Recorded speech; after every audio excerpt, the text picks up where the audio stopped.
Buenos días, mi ¿Cómo estás? nombre es Lorena Martínez Soto, junto con mis compañeras Paulina Rodríguez Chancay y Elizabeth Quiñones.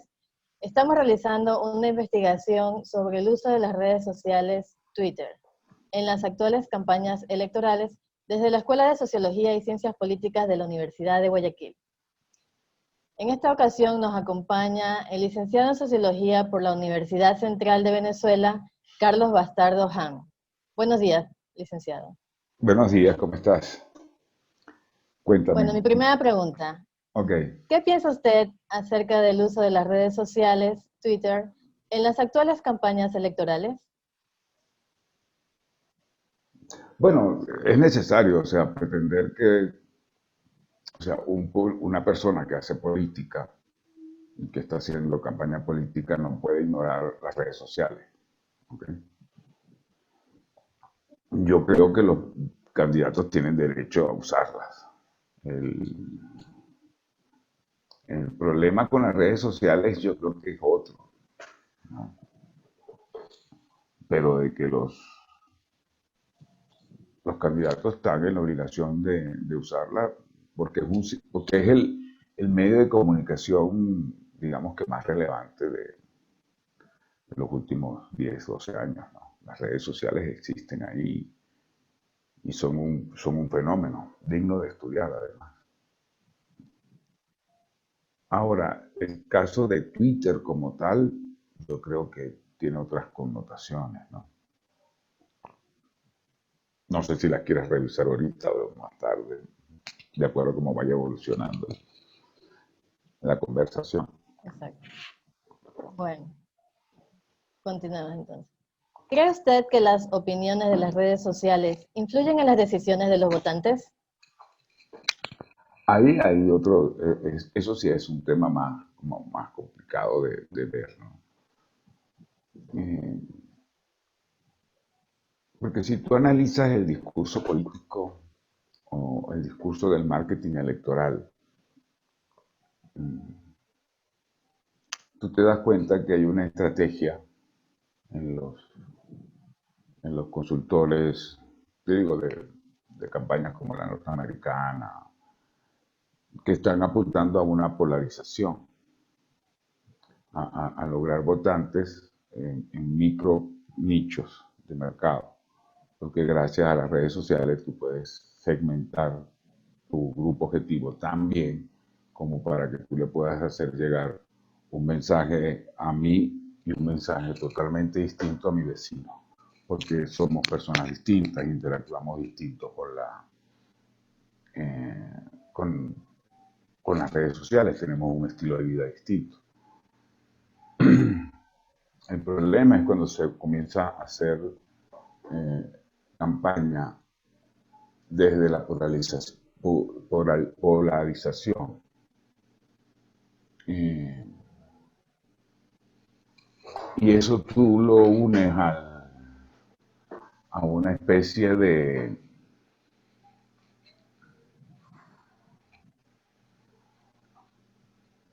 un fenómeno que pasó en el periodismo mundial a raíz de los años 90, que llega la televisión por cable.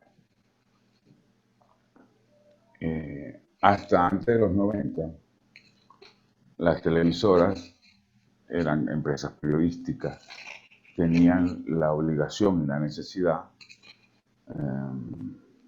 de tratar de ser imparciales, de mostrarse imparcial. Uno nunca es imparcial completamente, pero era como un pedido de la ética periodística siempre poner las dos campanas, ¿no? Pero cuando llega la televisión por cable, llega concretamente CNN, surge en el periodismo un periodismo de ideología, de militante. ¿Okay? Entonces tú ves como Fox News es más de derecha, CNN más de izquierda. Y eso ha generado, y eso hay estudios de eso, eh, que, que puedes apreciar como las votaciones en el Capitolio norteamericano son más más polarizada cada vez. Hay muy pocos republicanos votando por posturas demócratas y muy pocos demócratas votando por posturas republicanas. Entonces, el acuerdo que debería haber en las cámaras no existe. Y eso es producto, creo yo, coincido con quienes lo ven así, de que el periodismo dejó de ser algo que buscaba ese centro, ¿no? Entonces, por ejemplo, porque tú no sigues a Twitter, tú sigues a una persona en Twitter y te vas a alimentar de lo que esa persona diga. Entonces, no hay en Twitter nadie que pueda regular que tú recibas una información balanceada. Entonces, de hecho, si nuestra información proviene de las redes sociales, vamos a tener siempre una información poco balanceada. Es decir, tú nunca vas a oír al otro punto de vista. Si tú eres pro Lazo, vas a seguir gente que es pro Lazo y probablemente no oigas a ningún otro candidato. Eso es de las redes sociales como redes sociales, o las redes sociales como medio de comunicación. Bueno, el mismo problema.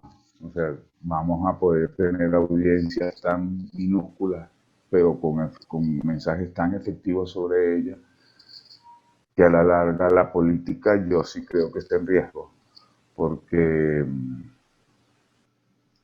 tú no puedes hacer buena política con auditorios que están polarizados. La polarización es mala para la democracia. Y las redes sociales tienden a ser muy polarizantes. Eso sí es verdad. No sé si contesté tu pregunta. Sí, profesor, muchas gracias. Continuemos. ¿Considera usted que las redes sociales, Twitter, han sido una herramienta necesaria para la interacción de los votantes en la campaña electoral? La campaña electoral está iniciando prácticamente, ¿no? Tenemos que 18 días de campaña, 17. Yo no te puedo decir qué tanto pueden haber interactuado los votantes con sus candidatos. Eh, no sé si hay una herramienta para medir eso. Es decir, una herramienta la hay, porque el dueño de la cuenta obviamente recibe estadísticas de cómo interactúan las personas con su cuenta. Pero eso yo no sé si yo, que estoy al margen, puedo saber realmente cuánto está interactuando un candidato. Eh, Veamos el lado positivo, me parece positivo, y eso es algo que tienen las redes sociales que no tenían los medios de comunicación antes de las redes sociales,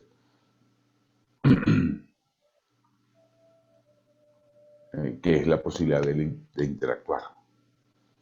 O sea, es muy distinto oír una radio en los años 90 que oír una radio ahorita. Tú ahorita hoy estás oyendo un programa de radio y alguien le puede estar diciendo en tiempo real a, al animador, al locutor algo y el locutor puede comentarlo en ese momento, porque eso es una ventaja que te dan las redes sociales, esa capacidad que tienen de estar en todas partes, de que tú tengas una manera de cómo decirle a la persona que sigues si estás o no de acuerdo con sus puntos de vista. Y eso es algo que no lo había antes y eso es algo importante. Eh, yo me imagino, si yo fuera el centro de Candidato. estudio de un candidato, que tendría que estar leyendo esas métricas constantemente para saber qué tipo de respuesta nos están dando, ¿no? Y tendría que tener alguna manera cualitativa de oír estas respuestas, porque la manito arriba puede significar muchas cosas. Eh, pero sería un estudio interesante de hacer cómo interactúan los políticos con las redes sociales. Eh, Lamentablemente a ninguno de mis chicos se le ocurrió una cosa como esa, pero hubiese sido interesante evaluarlo, porque la política no deja de ser un candidato, un Así es, cliente potencial. así es. A ver, profesor, entonces, ¿cree usted que en comparación con campañas anteriores, el uso de Twitter se ha incrementado? ¿Y por qué? Bueno, yo creo que obviamente las redes sociales están consiguiendo una propia estética, ¿no? Si las redes sociales hace 5 años, 4 años, 8 años eran un ingrediente más de la mezcla que se hace del mix de comunicación, ahorita son mucho más importantes de lo que eran hace 4 o 5 años. Y cada día tienen más importancia, más relevancia. Eh, lo que no estoy seguro es la calidad que tiene el mensaje que emiten los candidatos por las redes sociales. Eso es otra cosa, porque eso analiza su discurso. Y, por ejemplo, a mí me ha llegado muy poco. Vi la de Yacu Pérez bailando con... Ah, pero esto que no era Twitter, eso es Instagram. Sí. No sé Ah, si en no, Twitter Facebook. también está. Yo creo que cada red social tiene su propia estética y eso es lo que yo no sé si los consultores han llegado a descubrirla. La estética de Twitter es distinta a la estética de Instagram. Y me doy cuenta ahora que estoy hablando contigo, y eso sea una reflexión, que yo estoy bastante menos involucrado con Twitter que con Facebook, por ejemplo. Bueno, debe ser que es un producto um, más complicado para mí. Yo no soy, yo tengo una cuenta de Twitter y entro. Y yo te podría decir que puedo pasar 2 o 3 días sin entrar a mi cuenta de Twitter. Y no siento que me falte nada. No así en la cuenta de LinkedIn o no así en el Facebook, donde sí entro con más regularidad. Vaya. Yo no sé si es que Twitter es una, una, una red muy política y yo los temas de política ya me tienen como medio verde, entonces uso menos Twitter porque la política me interesa menos como área, como terreno de reflexión, pero ahora que lo dices, de verdad voy a comenzar a revisar mejor mi Twitter, porque creo que a Guartambel lo vi bailando, creo que fue en Instagram. Eso es en Instagram, creo. Sí. Yo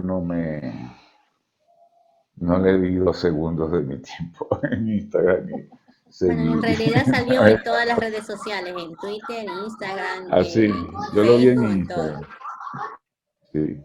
Ahora, eso es un análisis del discurso del candidato. No sé si eso sea terreno de la investigación, pero no sé, no me provocó verlo, ¿no? Por eso, porque yo creo que un poco las redes sociales sí han tenido un efecto perverso, es este hecho de que son muy polarizantes. Entonces tú vas a recibir en tu Twitter la información de gente que piensa como tú. Nunca vas a oír una opinión de una persona que sea contraria a tu punto de vista. Y si lo oyes en tu red social, lo vas a oír sesgado porque te lo envía alguien que comparte tus puntos de vista. Entonces, eso sí puede ser un problema eh, a futuro porque genera esa polarización que no es buena en la democracia. Mm, En la democracia tiene que haber acuerdos, tiene que haber cosas. Y las redes sociales impiden eso, porque son muy polarizantes. Y yo creo que hay que analizar eso. Ahora está lo otro, que es la publicidad, que esa sí llega a todas partes, de acuerdo a tus microsegmentos. Pero si la red social tiende a ser polarizante y tú tiendes a polarizar más, porque tú le vas a hacer llegar información a gente ya polarizada, la, auguro tiempos difíciles para la política, para los consultores políticos, porque eso no sé si traiga algo bueno, no creo, no estoy muy seguro. Ok, Este, perfecto. Bueno, continuemos. ¿Considera usted que Twitter como red social se convierte en un modelo adecuado para que los candidatos puedan realizar correctivos y mejorar sus campañas y obtener más votantes? en principio sí, Twitter y toda red social. En principio sí, porque la red social eh, te permite eso, oír el feedback de las personas a las que les llega tu mensaje. Eh, y eso hace que tú puedas corregir ciertas cosas, ¿ok? Porque ya eso está muy ultra segmentado. Entonces, cuando una persona responde negativamente a un aviso que puso la campaña en Twitter, eh, tú tienes más capacidades de saber qué fue lo que falló en ese eh, aviso concreto. Yo no he seguido muy de cerca la campaña electoral, eh, pero yo no sé si los candidatos lo estén haciendo. No sé si aquí lo estén haciendo. Pero la idea fundamental de hacer marketing electoral en las redes sociales es trabajar esos microsegmentos y estar muy en contacto con esos microsegmentos para retroalimentarte. Si ese microsegmento responde negativamente a un aviso, a una acción comunicativa del candidato, yo creo que eso tiene que ser evaluado. Y eso es lo que va generando cada vez más inteligencia, más comprensión del modelo de las campañas en redes sociales, que es distinto al modelo de las campañas cuando era solo televisión abierta. Son dos modelos distintos, porque en la televisión abierta tú tenías que llegarle a todo el mundo con un mensaje uniforme y lo que tenías para segmentar tal vez eran los horarios, decir, bueno, en este horario ven más mujeres, pongamos comerciales para ellas, en este horario lo ven los hombres, pongamos comerciales para ellos. Hasta ahí llegaba. Pero con la red social tú puedes estar hablando con tu segmento de votadores, de votantes, perdón, en tiempo real. Hay un trabajo para eso, que es el community manager, que es la persona que está recibiendo de esos seguidores del candidato input y los tiene que estar tras, traspasando a una acción ejecutable o a una acción de remediación en caso de que sea algo negativo. Por ejemplo, yo lo vi, me hubiese gustado verlo, un candidato que se vestió de viuda y salió vestido de viuda. Yo no sé qué efecto tuvo eso en el votante, pero una vez que lo haces, una vez que te arriesgas a hacer una cosa como esa, sea que lo haya hecho como campaña electoral o sea que lo haya hecho porque es su tradición y lo hace todos los años, eso puede pasar, este, toda la información que recibió de ese Twitter debiera ser analizada, tanto la cuantitativa cuanto la cualitativa. La cualitativa es mucho más difícil de analizar, obviamente, pero yo creo que el candidato recibe esa información y el grupo de campaña también. Si no toman acciones correctivas o para, si algo pegó bien, seguirle dándole ñeque a ese puntito que parece que tuvo buena repercusión. Si eso no sucede, entonces estás usando las redes sociales como usarías la televisión. Pon un aviso ahí y te pase lo que Dios quiera. Si tú vas a ser una estratega de redes sociales para política, para marketing en general, ¿no? Para marketing en general. Pero yo creo que la política, por las características que tiene el marketing electoral, tiene que usar un mecanismo de evaluación de las redes sociales. No sé si Twitter sea la red social que impone la estética en la comunicación política. No sé, eso sería cuestión de analizarlo. No tengo elementos para decir más allá de mi experiencia, que Twitter sea una red más para política. Pero es una visión sesgada, porque en Twitter debe haber de todo. Lo que pasa es que tendrías que hacer la pregunta contraria, es las personas que están sensibilizadas ante la política, ¿cuál es su red social principal? Eso sería interesante. Son estudios que lamentablemente no se hacen, no se habían hecho,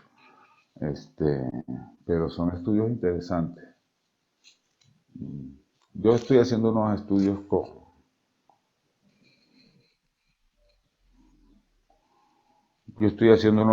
sobre redes sociales con los chicos del curso de investigación de mercados para sociólogos, pero nadie se había preocupado por la política.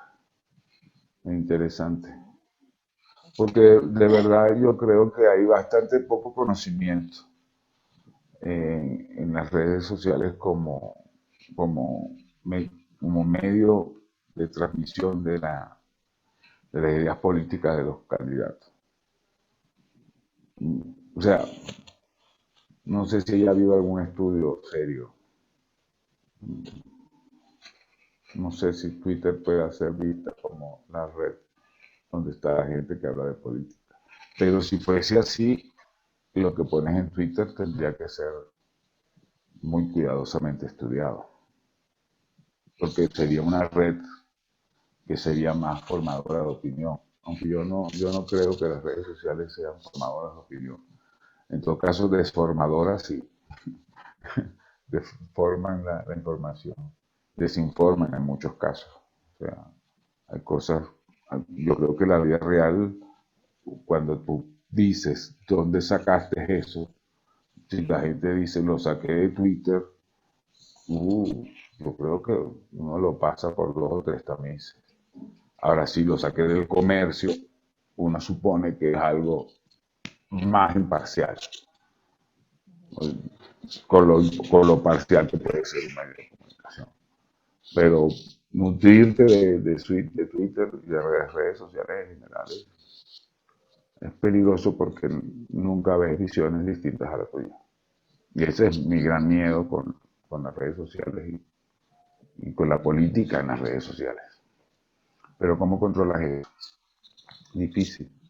Porque ahora resulta que el dueño de la red social, si antes decíamos, cuando comenzó el Internet, menos que el Estado no podía entrar a regular, o sea, ahora resulta que te regula el dueño de la red social. Entonces el dueño de la red social decide si tus opiniones pueden ser oídas por la gente o no. Eso es un caso bien, bien interesante de análisis, donde la libertad de expresión está en que si le gusta al dueño de la red social. Peligro. O sea, eso es aún más polarizante. O sea, ese hecho, yo creo que un poco te confirma lo que yo te decía, que el peligro está en la polarización de las redes. Las redes son polarizantes, porque tú vas a recibir esa información. Y ahora resulta que recibes la información de la que el señor dueño de la red social, sea cual sea esta, decida que se publique y que no se publica allí. Entonces terminas teniendo una sociedad que se está informando por una sola vía, y eso es peligroso para la democracia. Eso es muy peligroso. Desde el punto de vista mío, que tengo un punto de vista que no pasa de ser un sociólogo que sabe algo de investigación de mercado. Hasta ahí me puedo definir yo. No soy un estudioso de la política. No he sido la política de los sitios donde he trabajado y ganado mi sustento, entonces estoy bastante lejos de la política, pero no, como ciudadano no deja de preocuparme, porque al final vivo en una sociedad, soy sociólogo, no deja de preocuparme estas cosas que pueden ser peligrosas. Tenemos una sociedad polarizada y las redes sociales polarizan aún más, porque están diseñadas para que recibas información de gente afín a ti, obviamente. La gente que no es afín a Bueno, ti te la vas a oír. bueno, Ya. le agradecemos al licenciado Carlos Bastardo Ham por la entrega de su tiempo y darnos su valiosa opinión sobre el tema tratado. Muchas gracias. Gracias a ustedes, 1.000.000. Gracias, Estamos a la licenciado. orden, pues. Cualquier cosa, cuenten conmigo. Un abrazo. Gracias.